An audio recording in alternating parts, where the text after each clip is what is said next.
Welcome to Hadley Presents. I'm your host, Ricky Enger, inviting you to sit back, relax, and enjoy a conversation with the experts. In this episode, Hadley's Braille practice leader, Danette Johnson, speaks with learner Wendy Spencer Davis about her journey in learning Braille. Welcome to the show, both of you. Thanks, Ricky. Thank you very much, Ricky. It is so good to have you both. And any day where I get to talk about Braille is a good day. So I'm really excited about this one.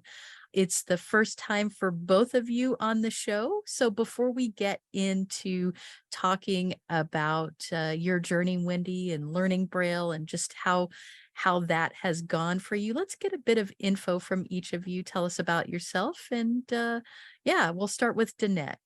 Thanks, Ricky. It's really great to be here today. Like you, I'm always excited to talk about Braille. I really love Braille.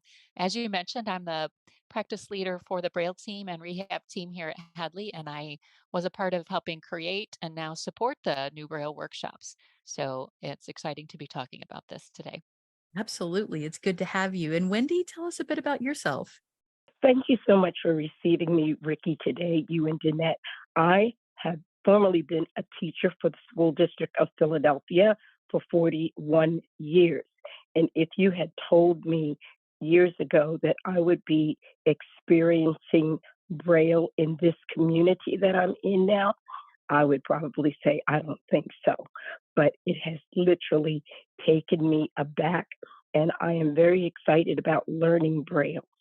Well, we're so happy to have you. And just, I think your enthusiasm is really going to shine through as we talk about this. I think we wanted to invite you and Danette to speak about learning Braille because it's something that I know a lot of people think about, and they are hesitant for a number of reasons. Maybe they just don't feel ready to learn Braille, or maybe they don't see how Braille might fit in with their daily lives. And so I think that when people share their stories about why Braille is working for them and how they feel when they're learning it, that can really help people make that informed decision. So, Danette, I know you have some great questions for Wendy. And Wendy, I'm really looking forward to hearing your story. So let's jump right in. Okay, great. So, Wendy, can you give us a little background on your vision loss journey and then ultimately what made you consider learning Braille? Yes, it is a vision loss journey. I had the experience of getting hit with a soccer ball as a physical education teacher in the School District of Philadelphia.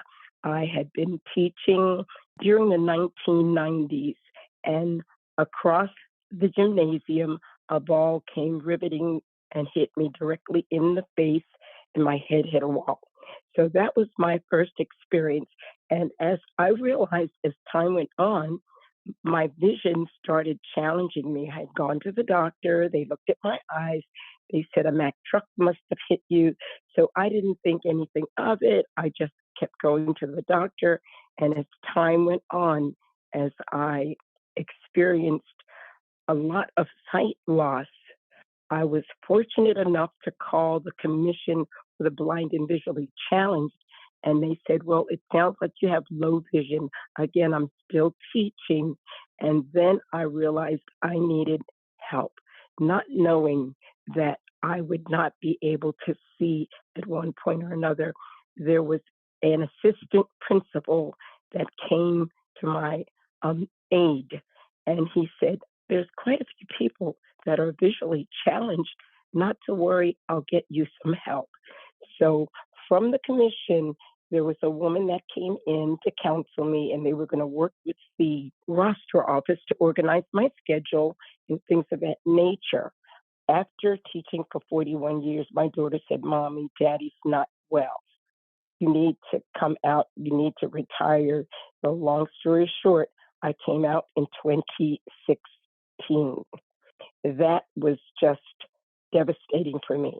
But in the meantime, a commission came in and started helping me understand this is a new journey for me. You're not going to be able to see as well, but don't give up.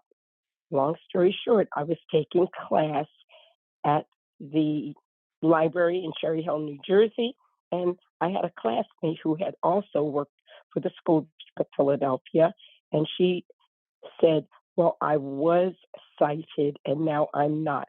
So we were learning how to do or use the iPhone by Apple. And she said, well, I do know Braille. And I said, you do? I had experienced Braille and I figured I couldn't do it. I said, I just can't do this. I gave up on it. Then she said, well, you have to start with a Braille cell. And I said, a Braille cell? So she took her time and explained to me what it was about the dots. And she told me about an egg carton. That's when it hit me. I know how to cook. I know about an egg carton, but I didn't understand how it worked. Well, she told me about Hadley. I was also using the accessibility team through Apple. And there was a gentleman on there that said, if I have a question, I go to Hadley. And to my excitement, I said, I'll be able to read. So sure enough, I called Hadley. My daughter signed me up and I asked for the Braille Opportunities class and they started sending me booklets and it was a new life for me. So I took all of the classes that I could. I ran through the books. I kept going back and experiencing what they felt like. And now I know letters A to Z and numbers one through, and I'm going to say zero. So that's where I was. Awesome. Well, thank you for sharing that. So you had a little experience. It sounds like you were playing with the Braille cell a little bit with the egg cartons, but maybe not reading Braille on paper. Is that correct? Prior to Correct. Right. Hadley. Okay. So what made you decide to try again? My washing machine. I was inspired by the classmate, and she said, oh, you could do it. Just take your time. I, by nature, am very hyper. I love to run. I love to go. And I was realizing I just need to take my time. I need to I need to do this. So my washing machine has three compartments on it. One is for detergent, one fabric softener, and one for bleach or vinegar. So I felt compelled to take the Hadley book that they gave me, find the letters that were in conjunction with the areas on my washing machine.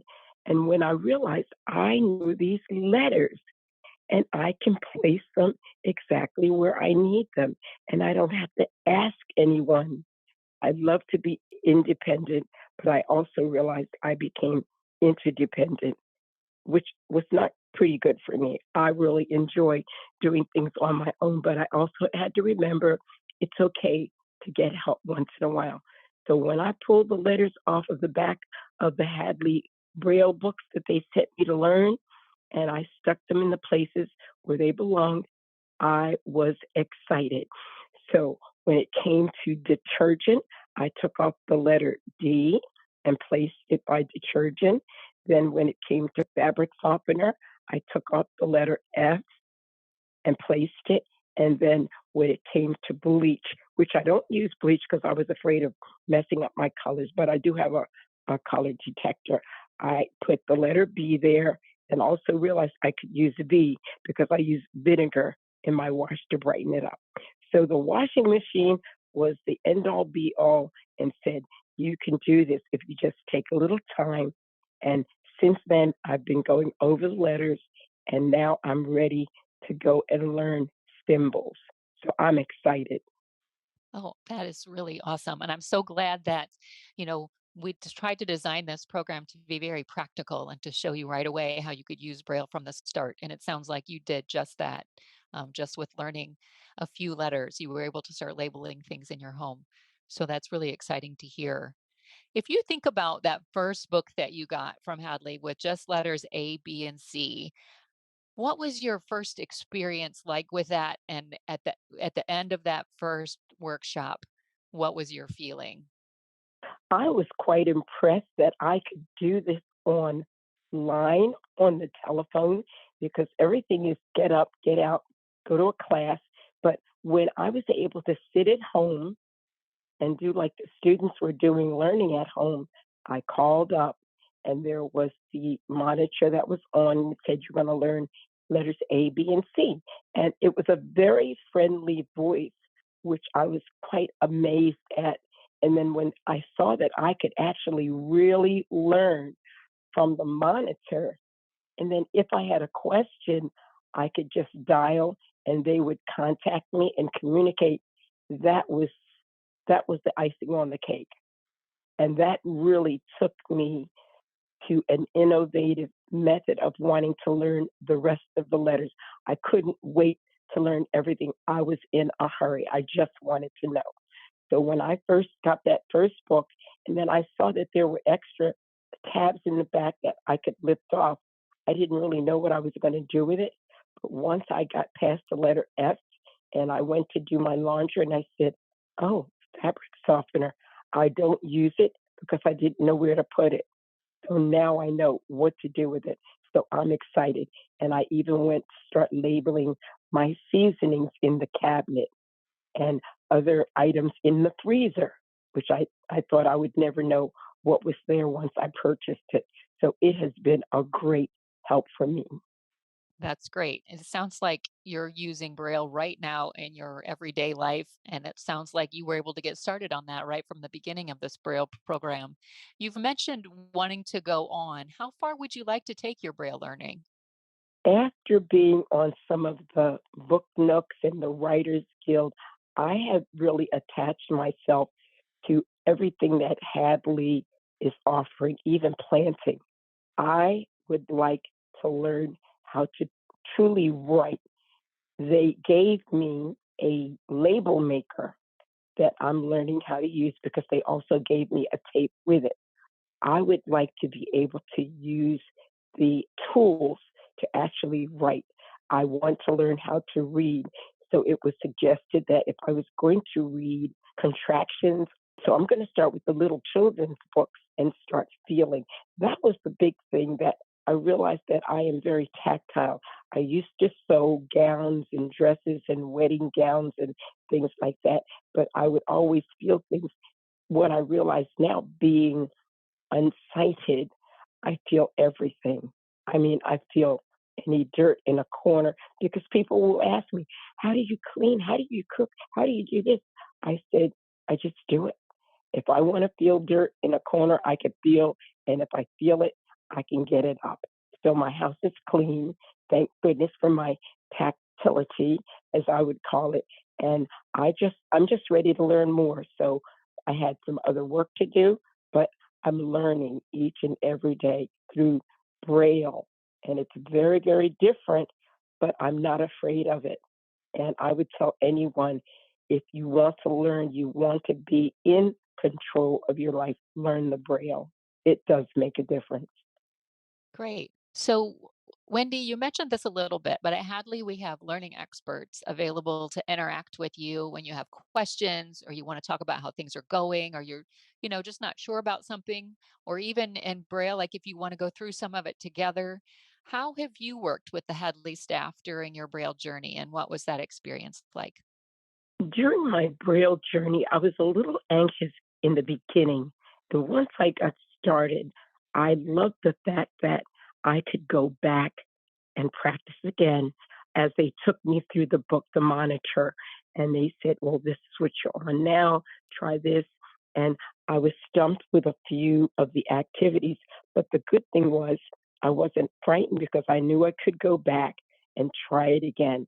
If I had a question, I could easily call the Braille technicians and tell them where I was stumped. They would say, "Try this or try that." And once I finished, and I love prizes. I love the tchotchkes. And they said, "Oh, you finished this." And they said, "Well, would you like a medicine holder?" And I said, "Okay, I do have some medicine. I don't take much." But they actually sent me a Braille medicine holder, and I could read Sunday, Monday, Tuesday, Wednesday, Thursday, Friday, and Saturday in that order. And boy, was I excited that I got a prize in the mail from Hadley. So after that, something else came up, and then they said, "Well, would you like one of these?" I think I was talking to Debbie Warman, and she sent me some things in the mail. And then, which helped me out a lot, they sent me the Papa cells. And what I started doing was taking them with me and just pressing them to do the letters. And I kept, as we would say by word, reciting them with my fingers over and over again. But the most important thing that they were doing was doing an analysis. Like for letter S, they told me that the letter S looked like a saxophone. So the mouthpiece was at the top, which would be number 4. That's at the top of the Braille cell. And I think that's a dot. And then they also told me on the left side would be number 2 and number 3. I know what a saxophone looks like because I play clarinet in the marching band. And they also told me about the letter R, which to me reminds me of an arrow. If you take an arrow and it's pointing to the right, and then the W is just the opposite, facing the other way. So those were things that I loved, the association, and I never thought I could learn it. And then I realized, I said, they're teaching me the way I actually learn. So that really excited me. And the fact that someone was able to talk to me and say, oh, yes, they do things by association. I said, what a way to learn. How beautiful. So you liked those hints that were given as part of the program. I loved them. They really, really helped me a lot. And I mean, I never thought I could learn like that, but it was a whole different way to learn. So, Wendy, it sounds like you've really enjoyed the program and you're progressing through it pretty quickly. You're using all of the tools that are offered to you, and that is wonderful. So what would you like to say to others who may be thinking about learning Braille but are hesitant to get started? For those people who are hesitant, remember, first you go through the grief of the loss of your sight. Secondly, you have to decide, I can do this, but you can't give up. You get on it, you make an attempt. If you feel that you're not going to do well, don't believe yourself. Tell yourself you can do it. And once you get started, the Hadley people are there to help you and encourage you. The nicest thing that I really loved about the Hadley people, you all listen loudly. That's a phrase I used to use when I was teaching. I was also a class advisor, but I would always tell them to listen loudly. I needed to listen to my own information because now I'm at that place where I am listening loudly and I am very happy at what I'm learning because I am taking my time. So if there's anybody who even thinks that they would turn their nose up at Braille, go for it because it opens a whole new world in learning how to be interdependent in today's life. Wow, what a wonderful story. I love just so much about this, talking about the Braille associations, talking about where you are using Braille in your everyday life, because sometimes people approach it like, well, I need to learn Braille, but I don't really know why. It's just people are telling me I should. And I don't know. I'm not motivated, but I think when somebody has their washing machine moment where they're like, "Hey, I could use Braille for this particular thing," then there's that motivation there and you have a reason to tackle it. And I so appreciate your just putting this into perspective, knowing that it can feel overwhelming, but to not give up and it's worth it. If you are listening and you're thinking, hey, I really am ready to give this a shot myself, it is free, just as with everything Hadley does. We send you the Braille workbooks in the mail, and then you can access the audio to tell you what to do with those workbooks. You can do that by phone or online. And all you need to do to get started is just give us a call, 800-323-4238, and we'll do what we need to get you set up. Wendy, thank you so much for sharing your enthusiasm and your story with us. And of course, thank you, Danette, for coming along with such great questions and for everything that you do every day for people who are learning Braille just like Wendy. This has been so cool. Thank you both. Thank you, Ricky. It was great to talk about Braille today. Thank you, Jeanette, and thank you, Ricky, both for receiving me. And I do hope that those who have an opportunity to listen to this podcast, that they will receive Braille with the grain of a mustard seed, because there's so much to be given. So take hold of it and go for it. Thank you. Got something to say? Share your thoughts about this episode of Hadley Presents, or make suggestions for future episodes. We'd love to hear from you. Send us an email at podcast@hadley.edu. That's podcast@hadley.edu. Or leave us a message at 847-784-2870. Thanks for listening.